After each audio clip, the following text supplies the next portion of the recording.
Om Shanti. In today's Murli, Baba is talking about our relationship with obstacles. And Baba today says, do not think, am I the only one who has to face all obstacles in order to become experienced? No, welcome them to come. When the lesson of nothing new is firm, obstacles will seem like a game. So Baba has told us that obstacles are necessary because they act as hammers which convert a stone into an idol. So have you ever thought that an idol that you see, a beautiful idol in a temple, is created when a stone is hammered too much? And it is that hammering that creates the idol. It creates the murti. And Baba says, you must understand that everything that you think is an obstacle and is hurting you is making you experienced in the embodiment of points of knowledge, experienced in virtues, experienced in the powers that Baba says we have. And Baba says that you must look at obstacles as those who are shaping us into a deity. And you see that Baba is giving us so many treasures. He is giving us so many points of knowledge. He is giving us the knowledge that I have virtues, I have powers which are latent inside me, but I have not used them for a long time. And that's why they have kind of shifted into a space where I'm not even aware that I have them. So Baba says that now I'm giving you the knowledge that you have so and so virtues, so and so powers. You have these, you know who you are, you know who your father is. But do we apply these points of knowledge without a situation? No, we don't. So, do you know that when there is a good student who knows all the answers, he loves the exam? Because the exam is just a medium which reveals him as a good student. He is already studying, so he loves an exam which reveals that he is a good student. He is not scared of the exam. So Baba says, these obstacles are just platforms where you use your points of knowledge, where you apply your virtues and powers, and then you cross that situation, because they have just come for you to practice that which you are learning. And Baba says, it is nothing new. Every cycle I have taught you all of this, and every cycle you have applied this, and you have become a deity. So Baba says, what is your relationship with obstacles? So don't say, don't not welcome them, welcome them. Whatever obstacles come, they make you experienced and they reveal that yes, you are knowledgeful, powerful, loveful, because every situation demands the application of one of these or some of these, knowledge, virtues, powers. And Baba says, so this relationship with obstacles has to change. And when that changes, your attitude changes. You don't see the obstacles as obstacles, but you see them as something that, that is shaping you into an idol, that is bringing on the, that is revealing or making that an emerged part of your personality, which you're practicing on the inside. So, maybe I'm practicing that I am detached from the body, I am a soul. But only when there is an illness can I really, test whether I'm detached from the body or not. And then that which I was practicing becomes a sanskar when it is applied. And it is sanskars that we will take with us to the deity world. So Baba says, in order to change knowledge into sanskars, you need a platform. So, you need a laboratory where you can apply your theoretical knowledge and get practical results. So these obstacles are like that laboratory which help you to apply the treasures, the points, everything that Baba has given you, and get practical results in the form of sanskar creation. And these sanskars will go with us. So we should be very interested in converting knowledge into sanskar. And that only happens when we practically apply it in situations. So this I loved because it is about doing away with our adversarial relationship with obstacles. And I think this is a very important piece of knowledge that Baba gives, because we have had this adversarial relationship with obstacles for way too long now. For 63 births in Bhakti, we have had this relationship with obstacles where we say, I don't like obstacles. And you're warding them off, you're wishing them off, you're employing so many methods so that they don't come. But Baba says, the storms that come, they have gifts hidden inside them. So those storms have come with gifts. And if those storms don't come, how will you get the gifts of those experiences? How will you get the gifts of, sanskars created through application? So Baba says, don't have this attitude towards obstacles. Welcome them. They are coming to give you a gift. So this is something. And then there are many little things in the Murli today. There is a broad theme also, but then I would like to focus on the little things in the Murli today which are very interesting. And in today's Murli, Baba talks about regard, and Baba talks about, if I do something, others will see and follow. And Baba says that you have to understand that you just don't have to do things that make sense, or don't just have to do things that you feel like doing. But you also have to understand that by doing something, you are creating a culture.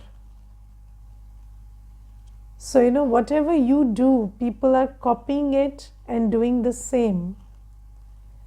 And that's why it's very important to know that when you do something, you must understand it has to send the right message.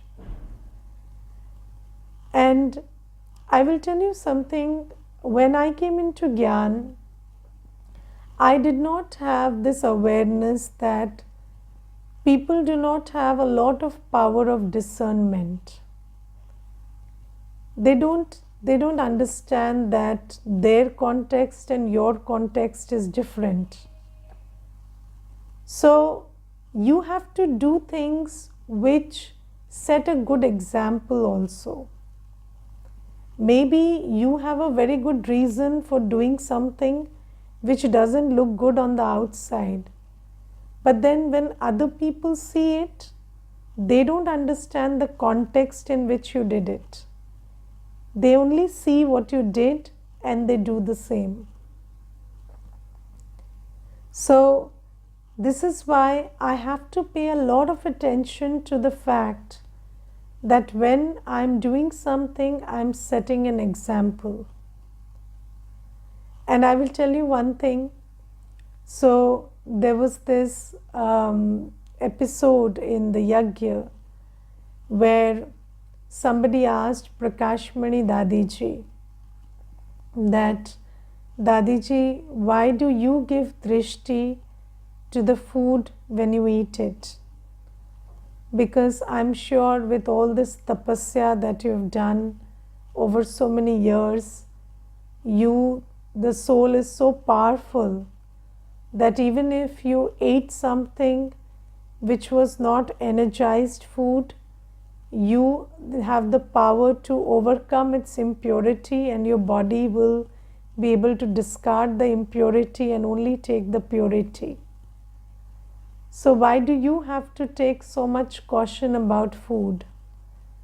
Because Dadi followed all the disciplines about food, which we all do. Baba did, Mama did. So Dadi said, it's not just about whether I have meditated and I have reached a position where I, the soul, can purify the food taken in by the body. It's also about setting an example. Because if I today take the food without giving drishti, then others will see it and they will do the same. They won't understand that Dadi is a tapasvi soul and I am not. So people just randomly copy. So you have to do what sets a good example. And although you might have a very good reason for doing something, that reason is not obvious to the other. So despite the reason, do that which sets a good example.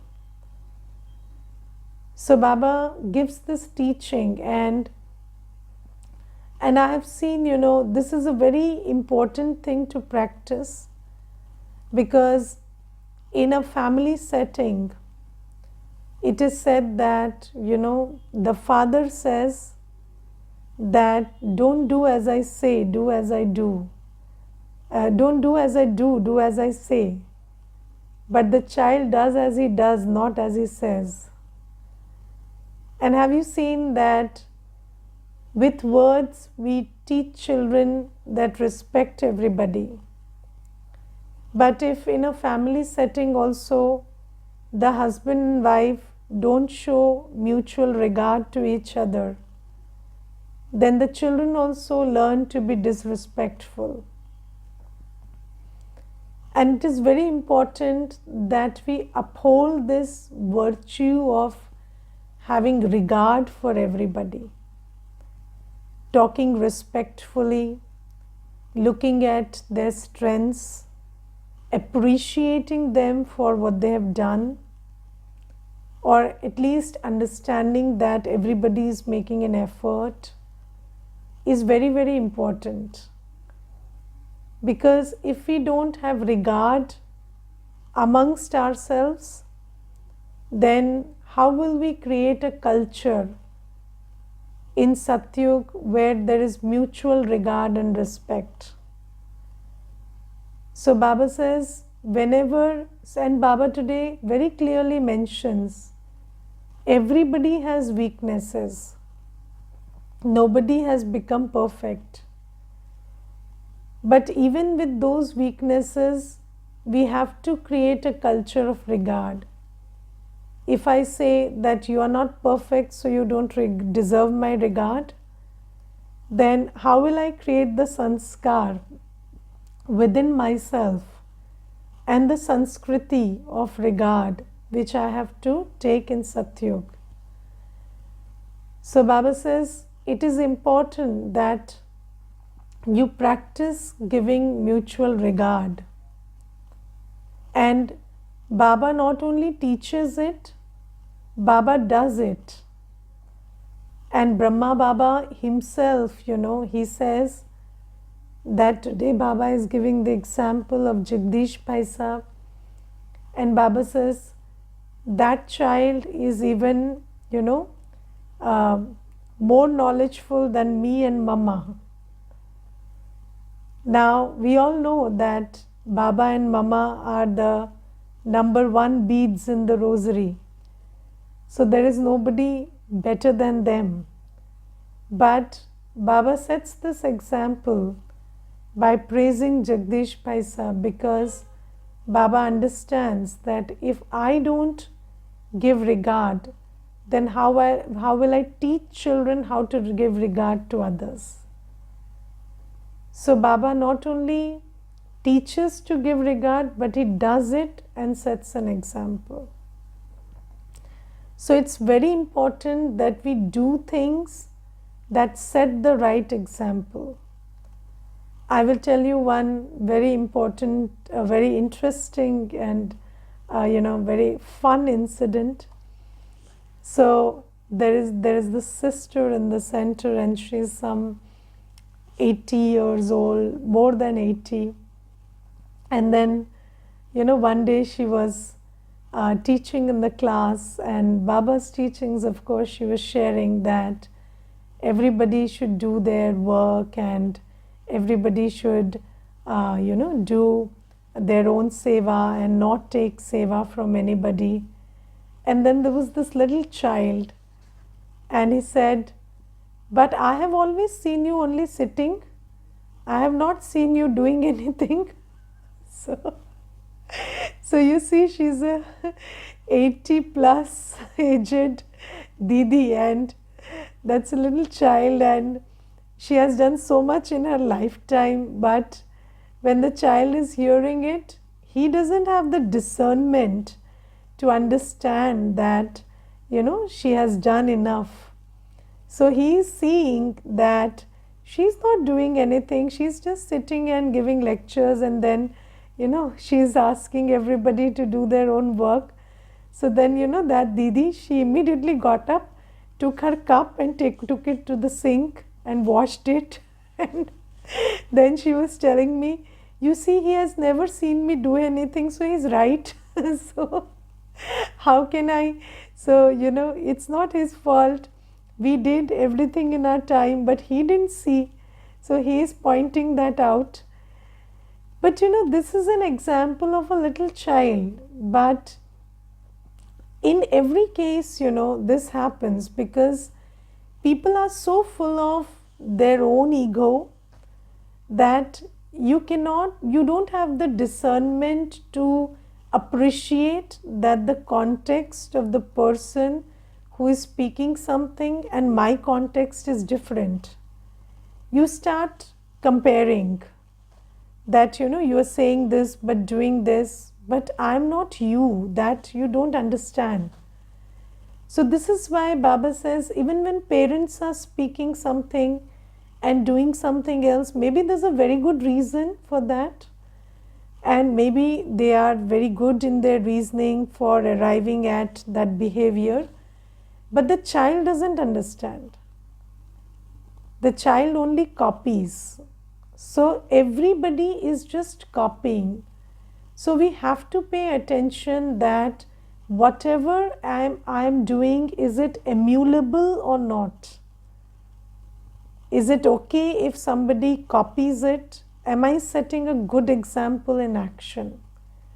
This is a very important point to pay attention to. And then Baba today says something very interesting, Baba says in Satyug you don't have to wait for a child. And when the time comes, there is a vision and then there is a child. And Baba also says that it is very difficult to even understand Satyugi systems from this partly body conscious, partly soul conscious stage that we are in right now. And I was just wondering, you see, it's such an interesting thing that Baba is saying today, because I had never heard this point, or probably never paid attention to this point earlier in the Murli. And Baba says there is no concept of waiting in Satyug. And you see, these days we have desires. So desires, a desire means I want something before I get it, before it's time. What is a desire? I'm destined to get it 3 days later, but I want it today. And between that desire and that attainment, there is a waiting. But because Satyug is the age of harmony and everything is so synchronized there, so your wish and the event, they happen together. It's not like you want it today and you are destined to get it 3 days later. You want it when you are destined to get it. So they happen together. That's why there is no lag. And that's why there is no waiting in Satyug. And I was today thinking about this waiting, and it's very interesting, you see, our relationship with this waiting has also changed so much. So in Satyug, we didn't wait. This is something that Baba told us today. But you know, when I was a child and I waited for something, I waited in anticipation. You know, I remember there was this pencil box and it had a musical, it had a small Casio attached to it, and I wanted it for very long. And then somebody promised me that they would post it to me. So they would send it to me by post. And I waited for that for around 45 days. And it was a beautiful waiting. I enjoyed that process very much. I think more than the pencil box, I enjoyed the waiting. Because there was so much anticipation when we waited earlier. But as I grew up, before Gyan of course, because Gyan changed everything, but as I grew up, I stopped waiting in anticipation. I started waiting in anxiety. So, you know, everything, if I have to wait for something, I would tell you something as simple as your YouTube page loading. You know, there's a loading happening, or there's a program that's coming, and then you can't even wait for 5 seconds. 5 seconds looks like 5 years, and we don't have the capacity to wait patiently now. And that anticipation has been replaced by anxiety now. And now there is waiting in anxiety, and I did that for so long. And every time there was a wait, I hated it. But now when we are in Gyan, it's different, and you know, there is patience and there is understanding that everything happens for good. So I actually like the fact that things are happening at their own time. So I think this relationship with waiting changes over yugas. So, in Satyug there is no waiting, then there is waiting, but then because the soul is purer, so the waiting doesn't make you miserable, and then the waiting makes you miserable. And then when we come in Gyan, because obviously all the shift is happening here in Sangam Yuga, so our relationship with waiting is changing now in Sangam Yuga, because now we have patience and we wait with positivity. So we wait and we think that if something is taking time, it's for the good. And we trust the drama that whatever is happening for good.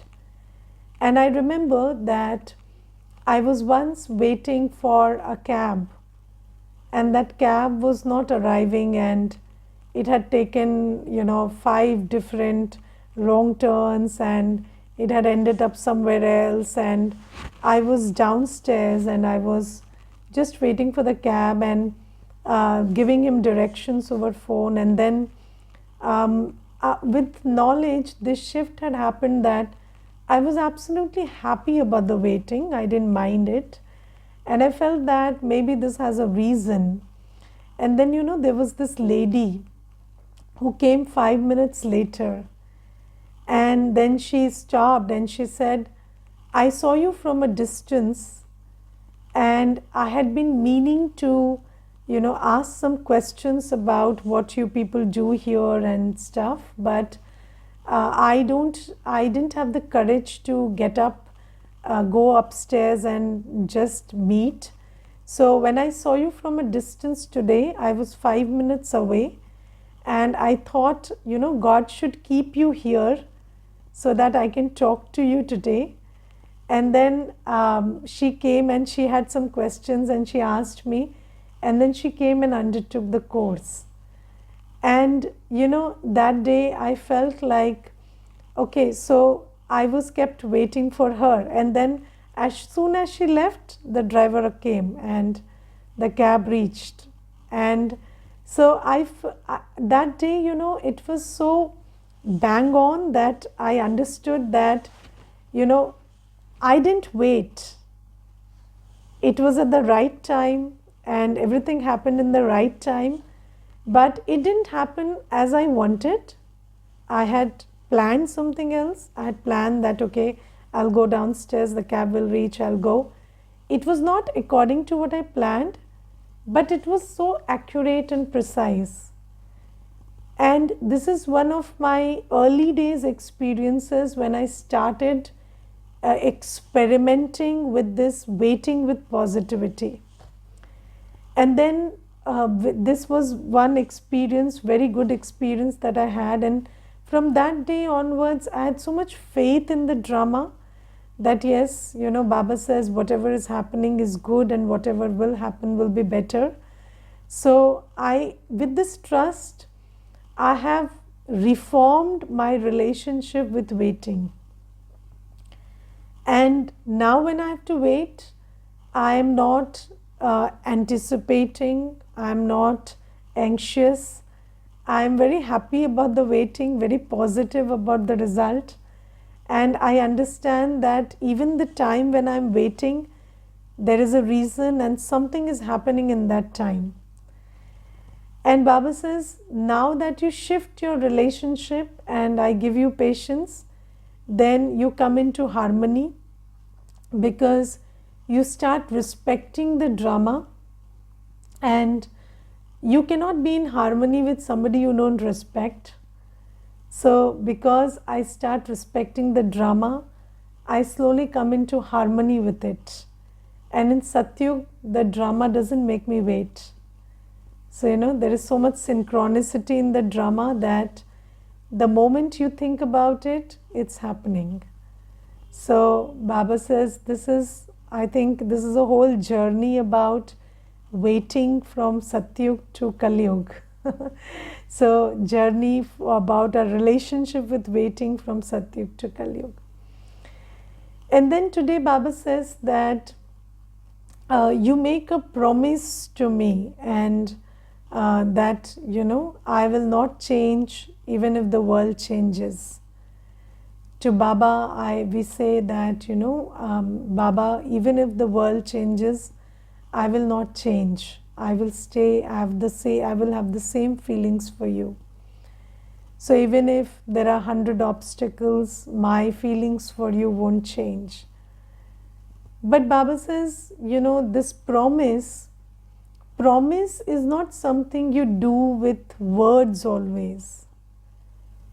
And Baba says that, so have you ever promised have your parents given you a written promise, we will take care of you, fend for you, educate you, send you to school and college?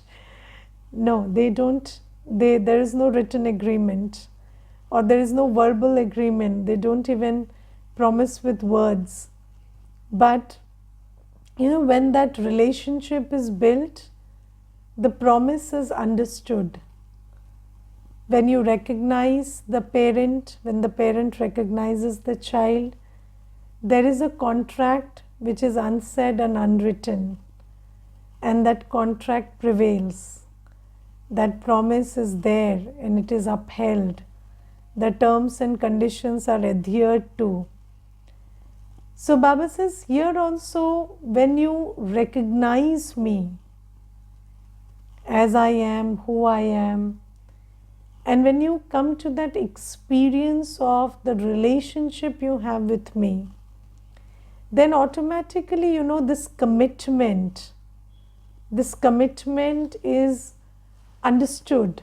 It comes without saying. And Baba says, a promise is a matter of recognition. It's not a matter of words. Because in most relationships where there is a lot of commitment, there is no words or no written contract. And where there is written contract, probably there is only the tendency to defy that contract. So Baba says that you have to recognize who I am, you have to recognize your relationship with me, and that is why Baba today is in the full Murli. Baba is underlining that I am your true parent, teacher, guide, and your true beloved. And you must get this firm that I am your true beloved, I am your true parent, teacher, guide. And then when you have this recognition of this relationship, then you will have that commitment towards me. And when you fulfill your part of the commitment, then you will be eligible for inheritance. Because I cannot just give it to you. You have to become eligible. But that eligibility you will create through this commitment, and this commitment will come through recognition that I am your true parent, teacher, child, beloved, everything. So Baba is underlining this also in the Murli today. And Baba today tells us something very important, which is, I answer everything in the Murli every day. But children don't note it, and they keep asking those very questions to me. So Baba says, if you just paid attention to what I am saying in the Murli, all your questions will automatically be answered. Because I am answering questions which are there in your heart. I am also answering questions which you don't even know how to think about. But only when you read the Murli, when you listen to the Murli with that attitude that all my answers, my supreme teacher is answering through the Murli, then you will recognize that, okay, this was my question and Baba has given me the answer. Because if you don't have that attitude, then that outcome doesn't come. Your attitude determines the outcome. So that outcome that you get answers will not come if you don't have the attitude that this Murli that Baba is speaking is for me and he's answering all my questions in the Murli. And once you create that attitude, then you will not have to ask any questions. You will realize that every day, whatever questions you have in your mind, Baba is automatically answering them. Okay.